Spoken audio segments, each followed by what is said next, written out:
स्वागत है आप सभी भक्तों का आज की प्रश्नोत्तरी श्रृंखला में। जो जुड़ रहे हैं सबको जय श्रीमन नारायण। जो यूट्यूब पर हैं चैनल को सब्सक्राइब कर लें और शेयर कर लें। गुरुजी राधे राधे। गुरुजी एक प्रश्न था कि जो मेरे दादू हैं वो सुबह तो भागवत पढ़ते हैं और रात को शराब पी के आ जाते हैं। आए हैं? नहीं। तो आप ले आना अपने दादू को। दादी आई हैं, वहाँ बैठी हुई हैं। दादी थोड़ी पीती हैं। दादा को लाना जो पीते हैं। बीमारी जिसको है उसका ना इलाज करेंगे। अब दादी को तो बीमारी है ही नहीं शराब की, है? ठीक है गुरुजी। राधे राधे। राधे राधे गुरुजी। जी गुरुजी, एकादशी में जो हम लोग व्रत रखते हैं तो दूसरे दिन ब्राह्मण को दान देते हैं, तो क्या उसमें हम चावल दान कर सकते हैं? हाँ, द्वादशी को चावल दान होता है। दान होता द्वादशी को चावल दान करना श्रेष्ठ होता है। अच्छा। हाँ गुरुजी, आपकी ये सारी सेवाएं, आज मैं पहली बार वृंदावन आई हूँ अपने पति के साथ और बच्चों के साथ। मुझे बहुत टाइम से मन था, लेकिन पहली बार भी बाके बिहारी ने बुलाया है। बहुत ही अच्छा लगा। सब कुछ माताओं की सेवा, आपका यहाँ अन्न क्षेत्र हमने किया। बहुत ही स्वादिष्ट भोजन था और आपके दर्शन हुए। बता नहीं सकती, शब्द नहीं है कि इतना अच्छा लग रहा है यहाँ पे। टीवी पे जो देखते थे यहाँ है, बिल्कुल उससे अच्छा ही पाया है। बहुत ही अच्छा सब कुछ। आपके यहाँ के सारे लोग भी बहुत अच्छे हैं, सब अच्छे से सबकी सेवाओं में सब लगे हैं। गुरुजी, एक प्रश्न और था कि जैसे कि हर युग में, आज के युग में भी और हाँ, पहले के समय में जब राम जी आए थे तो रावण ने सीता जी को हरण किया। फिर उसके बाद कंस के टाइम में उनकी बहन को कंस ने रख लिया अपने यहाँ, तो तब भी अपराध हुए, गलत काम तब भी हुआ। तो कलयुग को ही लोग दोषी क्यों मानते हैं? कलयुग में अपराध ज्यादा है। जी गुरु। वहाँ भी अपराध थे जी, बड़े बड़े अपराध थे। द्रौपदी का चीरहरण सबसे बड़ा अपराध था। जी गुरु जी। पर वैसे अपराध एक इक्का दुक्का था। जी जी। आज ऐसे अपराध छोटी छोटी बच्चियों के साथ अपराध हो रहा है। जी गुरुजी। इसकी मात्राएं आज ज्यादा है। जी गुरुजी। तो ये कलयुग है, ये कलयुग का अपना दोष है। इसलिए कलयुग अपराध तो इससे बड़े बड़े तब भी हुए हैं। जी गुरुजी। पर उनका देखो विनाश कैसा हुआ। हाँ। हर पाप का अंत हुआ है, चाहे युग कोई सा भी हो। अच्छा गुरुजी, मेरे परिवार को आशीर्वाद दीजिएगा। एक मिनट, यही मेरे बेटे से बस खुश रहिए, आशीर्वाद। खुश रहो बेटा, खुश रहो, खुश रहो। गुरुजी राधे राधे। जी जी। गुरुजी, मेरा नाम ज्योति राणा है और मैं हरियाणा के करनाल से आई हूँ। और मैंने आपकी कथा पहली बार सुनी है, मतलब फोन में देखी है, लेकिन आपको साक्षात पहली बार सुना है। तो गुरुजी, मेरे मन में ना एक बहुत बड़ी समस्या है और मैं आपसे सिर्फ ये पूछना चाहती हूँ कि जिस तरह आज आपने कथा कही और आपने बताया कि उन्होंने 24 जनों को गुरु बनाया था और उनसे सब कुछ सीखा, हर एक से एक ना एक शिक्षा ली। और आपने कहा है कि हर इंसान को, चाहे वो स्त्री है चाहे पुरुष है, एक ही इक्वल समझना चाहिए। मतलब अग्नि की तरह बनो, वायु की तरह बनो, जल की तरह बनो, आकाश की तरह बनो, आपने ये बताया है। लेकिन गुरुजी, मेरा एक सवाल है कि जब हमें पैदा करने वाले, मतलब भगवान ने जब हमें पैदा करते समय हमारे अंदर पक्षपात नहीं किया, जिस रास्ते भाई मतलब बेटा आया है उसी रास्ते बेटी आती है। सही है। तो हमें पैदा करने वाले भगवान ने नहीं हमें मतलब अंतर बताया। और सेकंड मेरा ये है कि जब खुद भगवान स्वयं श्री कृष्ण और शिव जी खुद सीता माता और पार्वती मैया के सामने झुके हैं, श्री कृष्ण ने राधा रानी को अपना गुरु बनाया है, तो हमें ये क्यों बताया जाता है कि तुम तो एक औरत हो, तुम चुप रहो, तुम्हें चुप रहने का अधिकार है। अगर तुम बोलती हो तो वो औरत को, मतलब मेरे फिलहाल की परिस्थिति ये है कि अभी एक भाई ने बोला कि अंडा खाते हैं, एक भाई ने बोला कि वो दारू पीते हैं, और एक छोटी सी बच्ची ने बताया कि दिन में भागवत और रात में दारू। तो मुझे भी यही सवाल है कि जब मैं किसी घर में रह रही हूँ, अगर मेरा भाई या मेरा पति या मैंने खुद बोला है, अगर गुनहगार मैं हूँ तो सजा मुझे भी उतनी ही मिलनी चाहिए। लेकिन मेरी परिस्थिति इस समय ऐसी कर दी है कि तुम पागल हो। अगर मीट और दारू के लिए मैं खिलाफ आवाज़ उठाती हूँ तो मेरे मायके से और ससुराल से मुझे सिर्फ एक ही बात सुनने को मिलती है कि तुम पागल हो, ये तो प्रोफेशन है। खुद बीवी को सपोर्ट करना चाहिए कि ये सब तुम कर सकते हो।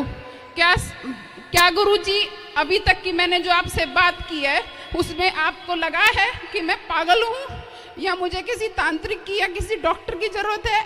जो मेरी सोच है कि अगर मैं गलत हो रही हूँ, क्योंकि धृतराष्ट्र और गांधारी को भी इसीलिए सजा मिली कि वो अंधे तो थे लेकिन वो गूंगे नहीं थे। मतलब अधर्म को सहने वाला भी उतना ही बड़ा पापी होता है। अगर कहीं गलत हो रहा है वो मेरे ही घर में, तो मैं दोस्तों की नजरों में भी ये होती हूँ कि इसकी बीवी बहुत बोलती है या पागल है, ये दारू के खिलाफ बोलती है या किसी के। तो फिलहाल की परिस्थिति मेरी गुरुजी ये कर दी है कि मैं पूरी तरीके से सभी रिश्तेदारियों में और सभी उसमें पागल साबित करती हूँ। चलो अब हम बोलें। हाँ जी गुरुजी। मीराबाई को भी लोग पागल कहते थे। यदि आप अपने पति, अपने ससुर, अपने पिता को शराब से रोकती हो, मांस से रोकती हो, हाँ जी। तो जो काम आप करती हो वही काम मैं करता हूँ। हाँ यदि ये करना पागलपन है तो फिर मैं भी पागल हूँ। हाँ जी गुरुजी। क्यों? हाँ क्योंकि मैं भी तो शराब पीने से रोक रहा हूँ लोगों को, मांस खाने से। क्या है बेटा, आप बहुत अच्छी हो और बहुत सही रास्ते पर हो। हाँ जी। मांस खाने वाले ना वो किसी की सुनते नहीं हैं। हाँ जी। उनको धीरे धीरे समझ में आएगा कि आप क्या हो। यदि आप उनको कथा से जोड़ सको, सत्संग से जोड़ सको, तो आप ना समझा पाओगी, पर ये दास अनिरुद्ध समझाने की कोशिश करेगा, शायद समझ जाए। तो आपके पति शराब पीते हैं? मैं गुरुजी नाम नहीं लूंगी, चाहे उसमें ससुराल पक्ष आ रहा है चाहे उसमें मायके पक्ष आ रहा है, दोनों तरफ हैं, और कह देते हैं क्या तुम्हारे घर के नहीं करते, या वो कह देते हैं कि हम भी तो करते हैं, एडजस्ट करना सीखो। और उस परिस्थिति में मैं नहीं कर पा रही हूँ, तो मुझे आप ये बताइए कि ऐसी सिचुएशन में मैं क्या करूँ? आप अपना समझाते रहो सबको, पिता को समझाओ, ससुर को समझाओ।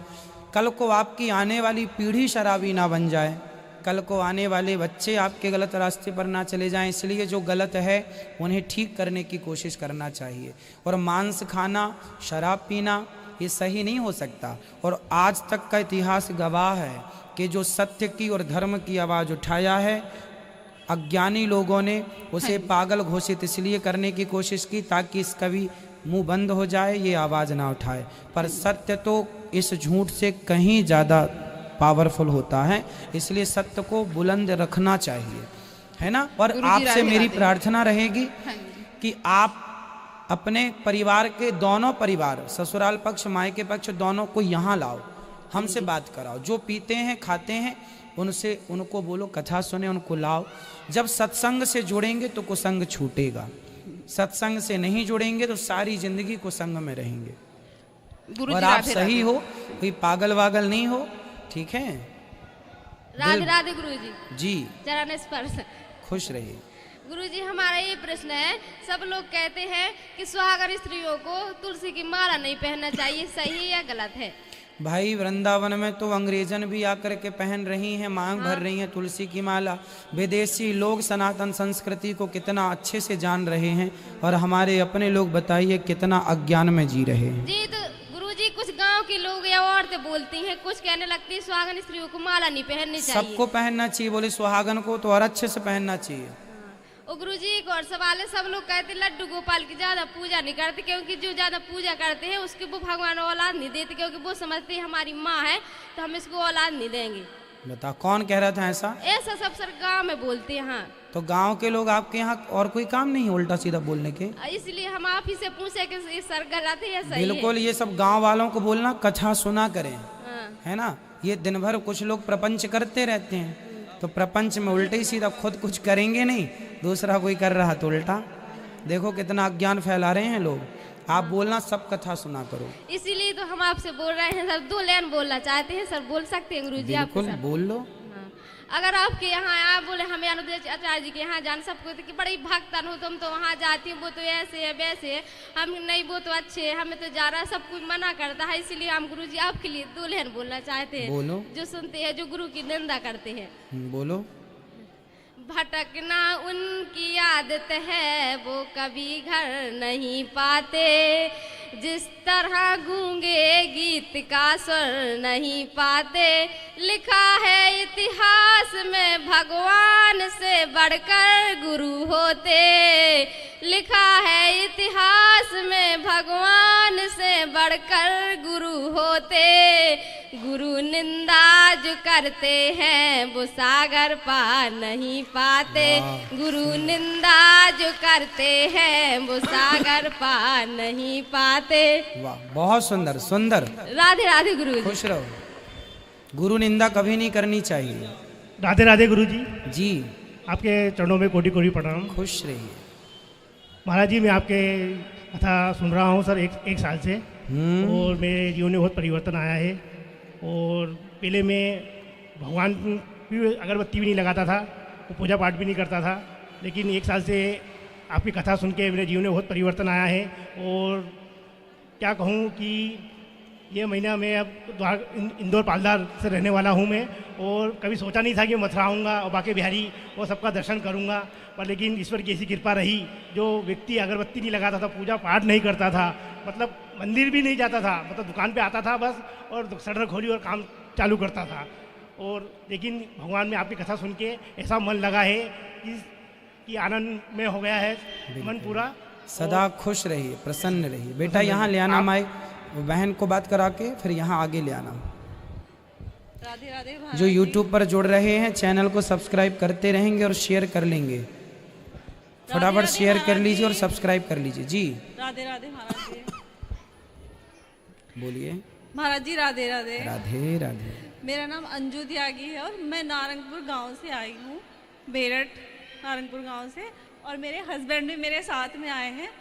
और मैं ये पूछना चाहती हूँ महाराज जी कि मैंने YouTube पे देखती रहती हूँ, जैसे ये आध्यात्मिक ये पड़ी रहती हैं ये छोटी छोटी वीडियोस, उसमें भीष्म पितामह ने बताया है कि अगर पति पत्नी एक साथ में खाना खाते हैं, भोजन करते हैं, तो वो अच्छा नहीं होता।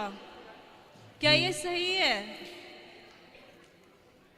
किसी को जूठा नहीं खाना चाहिए। नहीं, मैं सिर्फ पति पत्नी की बात कर रही हूँ, जैसे एक साथ में खाना खाते हैं एक साथ में, तो क्या वो सही नहीं होता? भाई, हमारी जो परंपराएं हैं वो ये कहती हैं कि पत्नी पति को पहले खवाए फिर पत्नी खाए। और अगर पति पहले खाए ही ना? हाँ तो ठीक है, साथ में बैठ के भी खा सकते हैं, कोई बुराई नहीं है एक साथ। यदि देखो जैसे गुरुजी खा गए तो गुरुजी का जो बचा वो प्रसाद हो गया, पति जो खा लिया पति का जो बचा वो प्रसाद रूप में पत्नी खा सकती है ना। जूठा मतलब ये होता है कि मैंने खाकर आपको दे दिया, वो जानकर जूठा हुआ, पर मैं खा के चला गया, जो बचा उसे आपने प्रसाद के रूप में ग्रहण किया, तो वो जूठे का पाप नहीं लगेगा, वो दोष नहीं है। पति की थाली पर पत्नी खाती है, दोष नहीं है, क्योंकि पति को भगवान मानती है और वो भगवान का प्रसाद समझ के उसे बचे हुए अन्न को खाती है। अब साथ में आप खा रहे हैं, कोई आपत्ति नहीं है, कोई बुराई नहीं है, खा सकते हैं, आज के हिसाब से तो लोग खाते हैं। तो जूठा खाने की मनाही है शास्त्रों में, तो पर पति पत्नी अब साथ में खा रहे हैं, कोई बुराई नहीं है। पर जो परंपराएं थीं कि पहले पत्नी पति को खवाए, पत्नी बैठ जाए पंखा झलकाती रहे वो ज़माना भी हमने देखा है कि पति खाने बैठे तब ऐसे बैठ जाए पत्नी और पंखा झलकाती रहे ऐसे तो वो भी एक अपना आनंद है। अब तो ऐसे वाले पंखे चलते ही नहीं है, अब तो एसी कूलर या पंखे चलते तो हैं अब ये समय पर। पहले ये हमने देखा है अपनी दादी को कि वो दादाजी को खवाती थी फिर खाती थी, अपनी माँ को पिताजी को खवाती थी फिर खाती थी, तो जो देखा है वो हमने यही देखा है। हाँ, मैं एक बात और पूछना चाहती हूँ। एक साथ खाते हुए हमने दादी दादा को ना देखा, ना माँ पिताजी को देखा। हाँ, ओम शांति आपको पता ही होगा इसके बारे में, ओम शांति एक संस्था है, ओम शांति हाँ हाँ बताओ। गुरुजी उसमें ये कहते हैं कि अगर कोई मधुबन नहीं गया है तो वो उनका प्रसाद नहीं बना सकता है, और जो ये ओम शांति से जुड़ी जो बहनें हैं वो किसी के हाथ का ना पानी पी सकती हैं और ना किसी के यहाँ पे खाना खा सकती हैं, क्या ये सही है? भाई उनकी अपनी पर्सनल मान्यता है कि हमें आपके हाथ का किसी के हाथ का वो नहीं खाती होंगी, तो उनकी अपनी मान्यता है। ये शिव बाबा का धाम है जैसे, तो कहते हैं कि शिव बाबा के यहाँ पे ऐसा है। कौन है ये शिव बाबा? देखो ये तो मैं भी आपसे ही पूछना चाह रही हूँ कि क्या ऐसा है? कैसा? कि किसी के हाथ का पानी ना पियो, किसी के हाथ का खाना ना खाओ, किसी के घर जाओ तो लेकिन उसके यहाँ पे पानी भी मत पियो जो भाई हमारे यहाँ तो देखो शिष्टाचार का पाठ हम लोगों ने पढ़ा है, और शिष्टाचार यही है कि आपके द्वार पर कोई आए तो आप उसे पानी दीजिए, और पानी लेने वाले, जैसे मैं आपके द्वार पर आया, मुझे प्यास नहीं लगी तो मैं उस गिलास के जल को, गिलास को स्पर्श कर लूं, या तो पी लूं थोड़ा सा आपका सम्मान रखने के लिए, या तो सिर्फ स्पर्श कर लूं। हनुमान ते ही परसा कर पुन कीन प्रणाम। तो स्पर्श करना भी सम्मान को स्वीकार करना हो जाता है। तो हम किसी के घर जाते हैं तो पानी तो पीते हैं, भाई आप लोग प्रेम से बुलाते हैं तो जलपान होता है। उसी तरह किसी के घर जाएं और प्रेम पूर्वक उसके आतिथ्य को स्वीकार करें। भगवान शबरी के घर गए तो उनके बेर खा के उनके आतिथ्य को स्वीकार किया, भगवान गए तो विदुरानी के यहाँ छिलके खाकर आतिथ्य को स्वीकार किया। तो भाई हम किसी के घर जाके उसके प्रेम को स्वीकार कर लेते हैं, इसमें कोई आपत्ति नहीं है, और यही हमारी भारतीय परंपरा रही है शिष्टाचार की, अतिथि देवो भव की। अब इसे कोई ना माने तो भाई अब उसके लिए वो अपनी पर्सनल उनकी मान्यता है, ऐसा हमारे धर्म में ऐसी कहीं बात लिखी नहीं है। ठीक है गुरुजी, मैं ये कहना चाहती हूँ कि आज के टाइम में भगवान का दिया सब कुछ मेरे पास है जो होना चाहिए। मैं ये भी नहीं कहती हूँ कि बहुत ज़्यादा, लेकिन हाँ मैं खुश हूँ बहुत। और जिसका पति इनके जैसा हो उसको तो कोई दुखी नहीं है, ना कोई बहन दुखी रहेगी ना किसी की बेटी दुखी रह सकती है। इसलिए मैं ये कहना चाहती हूँ कि एक बार ये भी आए और राधे राधे बोले। तो बुला लो, अब आप बुलाओ। अच्छा है, भगवान ऐसे पति सबको दें। यहाँ ले आना बेटा माइक, सबको थोड़ा बहुत मौका। चलो इनके पति परमेश्वर से बात करा दो। राधे राधे गुरुजी जी। पत्नी इतना ही है, मैं तो पत्नी राधे अच्छी, राधे। पत्नी अच्छी है आपकी? हाँ जी सब बढ़िया है। चलो अच्छा, खुश रहो। सब लोग बैठ जाइए, है ना। और जो सवाल आपके रह गए हों कल यहाँ ले आना बेटा, ये बहुत देर से कर, जल्दी आओ, इनको खड़े हो जाओ।